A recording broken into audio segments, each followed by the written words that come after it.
शंकर पितृलोक में जाना नहीं जानते। शिव जी, पार्वती जी, कि भगवान जाना नहीं चाह रहे। ऐसा लग रहा है मुझे कि भगवान शंकर पितृलोक में नहीं जाना चाह रहे। तब पार्वती मैया ने कहा कि प्रभु मेरे नाना के घर आप नहीं जाओगे क्या? शंकर भगवान बोले पार्वती एक काम कर, तू चल और तू नाना जी के घर हो। पार्वती जी कहने लगी बाबा यदि एक बार मेरे पितरों को, मेरे नाना को, मेरी नानी को आपका दर्शन हो जाएगा तो वो कृतार्थ हो जाएगा, उनका कल्याण कृतार्थ। शिव कहते हैं पार्वती सुनो, गंगा का जल लेकर मेरे ऊपर समर्पित कर दो।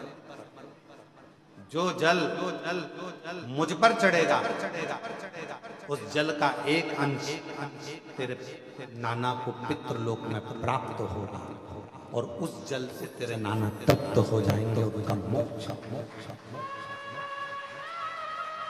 हम पहले भी पितृपक्ष के अंतर्गत यदि प्रदोष के दिन अगर भूल से भी आपके हाथ से एक लोटा जल शिव जी को चढ़ जाए और केवल पितृपक्ष के प्रदोष के दिन यदि एक लोटा जल, एक बेलपत्र, एक चावल का दाना आपका शंकर भगवान को चढ़ता है, शाम के समय प्रदोष काल में भगवान शंकर के मंदिर में या बेलपत्र के वृक्ष के नीचे या तुलसा के क्यारे में या बट वृक्ष के नीचे या बेलपत्र के नीचे या आंवले के वृक्ष के नीचे या पीपल के वृक्ष के नीचे यदि एक दीप प्रज्वलित होता है प्रदोष काल में, निश्चित है आपके पूर्वज, आपके पितरों को तर्पण हुआ कि नहीं हुआ, पिंड हुआ कि नहीं हुआ, पर उनकी मुक्ति निश्चित हो जाती है।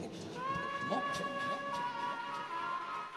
मोक्ष जैसे आती है कि नवरात्रि में जैसे माताएं कहती हैं हम नवरात्रि में माता जी का व्रत रख रहे हैं, हम नवरात्रि में ये उपासना कर रहे हैं, हम नवरात्रि में माता की ज्योत खड़ी कर रहे हैं, हम नवरात्रि में माता का अनुष्ठान। बिल्कुल करो, अनुष्ठान करना जरूरी है। आप व्रत करती हो जरूर करो, आप साधना करती हो, आपके घर में जैसा होता है वैसा आपके घर में जो होता है वो करो। पर साथ में नवरात्रि में यदि प्रेमवश नवरात्रि में अगर माँ जगतजननी जगदम्बा का दर्शन करने के लिए माता रानी के मंदिर तक जा रहे हो तो एक पुष्प की 9 पंखुड़ियां जरूर लेकर या 9 पुष्प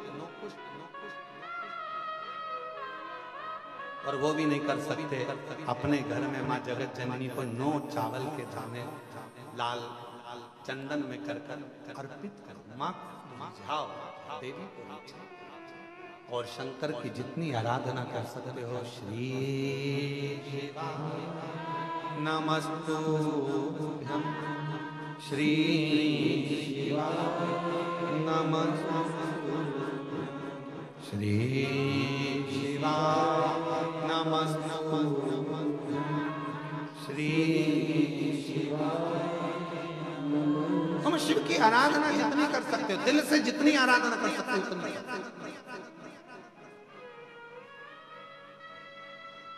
भगवान शंकर को जितना शंकर जी कह रहे हैं कि मैं नहीं जा पा रहा हूं, पर पार्वती तुम जाओगी मेरे ऊपर जल चढ़ाकर, तुम्हारे पितृ प्रसन्न मिलेंगे, तुम्हारे पितृ नारे प्रसन्न मिलेंगे। तुम क्यों चिंता क्यों? जाओ अब। पार्वती जी ने शिव जी का सुंदर जल चढ़ाकर अभिषेक स्नान कराया। भगवान शंकर को शिवलिंग पर जल समर्पित करा और जल चढ़ाकर आज पार्वती जी पितृलोक में पहुंची। अपने नाना जी क्या देखती हैं? सुंदर स्वरूप, इतना उमंग, इतना उत्साह, इतना त्योहार मेरे नाना जी के यहाँ कभी नहीं मना। जो शंकर भगवान को मैं जल चढ़ा कर आई तो आज पितृलोक में तो आतिशबाजी हो रही है, पितृलोक में तो नगाड़े बज रहे हैं, पितृलोक में तो सेनाइयां बज रही हैं, पितृलोक में मंगलाचार,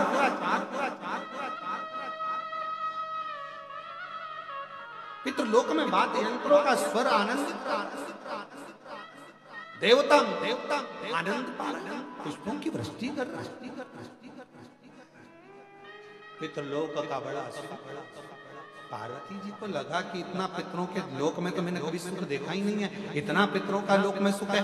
बात क्या है, पितृलोक में जैसे ही गई अपने नाना जी के पास में, पितरों के पास में जाकर उनकी गोदी में माँ पार्वती जी बैठकर पूछती हैं, नाना जी पहले आई पर पितृलोक में इतना सुख नहीं दिखा, पितृलोक में इतनी दुआ नहीं मिली, पितृलोक में इतना आशीर्वाद नहीं मिला, पितृलोक में इतना सुख नहीं मिला, ये आज कैसे प्राप्त हो रहा है।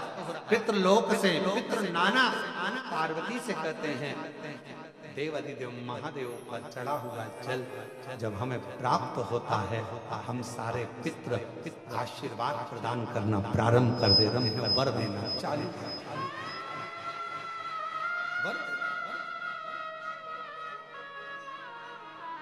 और मेरे भोले तेरा सहारा है, मेरे भोले तेरा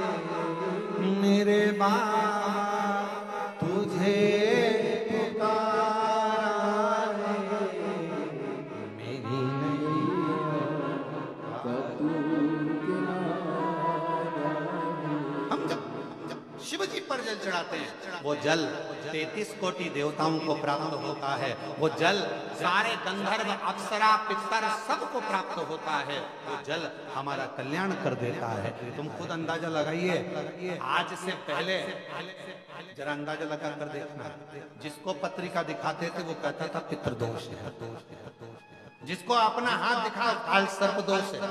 जिस दिन से आपने भगवान शंकर को जल चढ़ाना प्रारंभ कर दिया, 1 साल 2 साल 6 महीना 8 महीना 5 महीना शिव जी को जब से जल चढ़ाना प्रारंभ करा, तब से आपको खुद महसूस हुआ होगा कि अब मेरे ऊपर पितृ दोष नहीं, काल सर्प दोष नहीं, क्योंकि मेरे शंकर भगवान ने सारे दोष मिटाकर मेरा कल्याण कर दिया। मेरे को प्रकार ये मेरा कल्याण एक पत्र है, अच्छा है।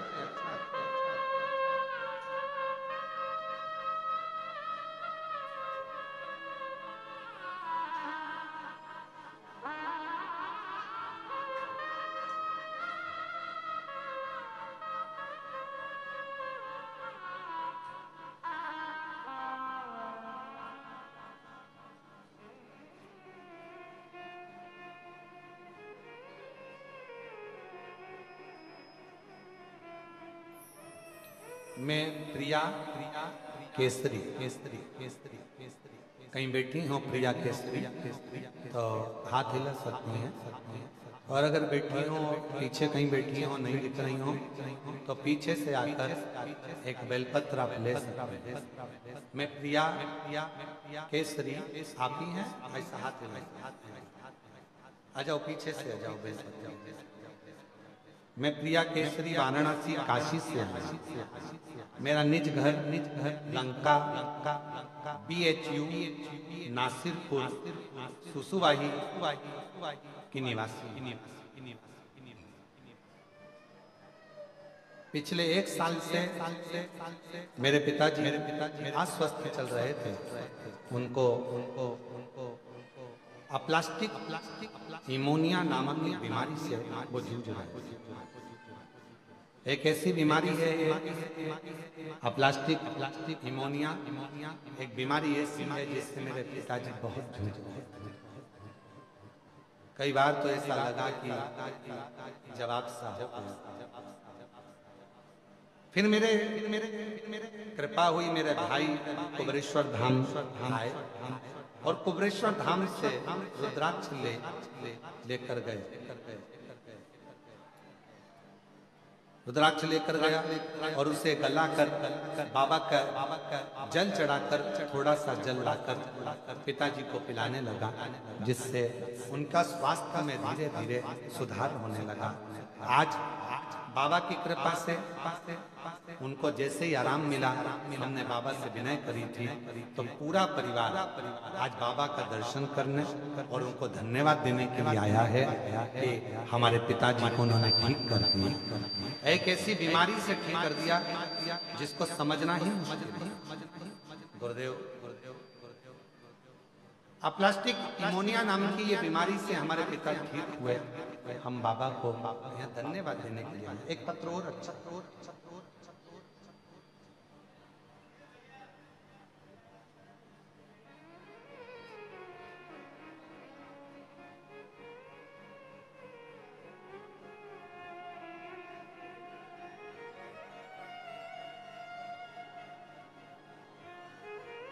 गुरुजी, मैं आशा चौहान, मेरी पुत्री कल्याणी चौहान कटनी मध्य प्रदेश से आई है। कहीं बैठी हो, कटनी मध्य प्रदेश से आती है, आ जाए। मेरा नाम है आशा चौहान, मेरी पुत्री कल्याणी चौहान कटनी मध्य प्रदेश की निवासी हूँ। बाबा, आपकी कृपा का मैं क्या गुणगान करूं। गुरुजी, मैं आपकी कथा निरंतर 6 वर्षों से सुनती आ रही हूँ।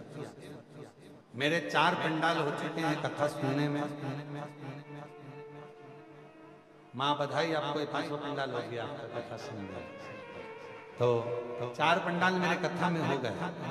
मैं कुबेरेश्वर बाबा के सभी धार्मिक कर्मों में, जैसे भी महादेव की होली होती है, रुद्राक्ष महोत्सव होता है, बाबा का दीपावली के बाद का जो खजाना होता है, ऐसे जितने भी बाबा के त्योहार होते हैं, मैं सारे त्योहार यहीं पर मनाती हूँ, कुबेरेश्वर धाम पर।